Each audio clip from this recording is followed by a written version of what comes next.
నమస్కారం NSTV news కి స్వాగతం. నా పేరు సంధ్య. ముందుగా వార్తల్లోని ముఖ్యాంశాలు. ఎక్సైజ్ స్టేషన్ ను పేకాట క్లబ్ గా మార్చి గుట్టుచప్పుడు కాకుండా పేకాట ఆడుతున్న చెన్నూరు ఎక్సైజ్ కానిస్టేబుళ్ల నిర్వాకం ఆలస్యంగా వెలుగు చూసింది.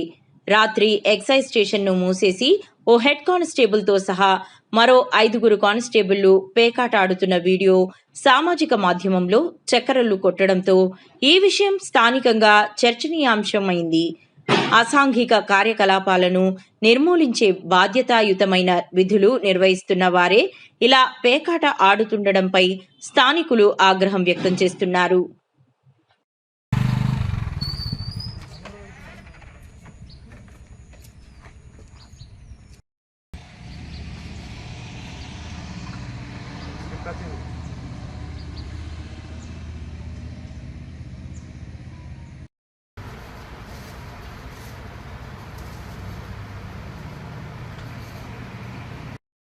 లేదు ఇక్కడ బయట ఫోన్ మాట్లాడుతుంది ఇక్కడ ఉన్న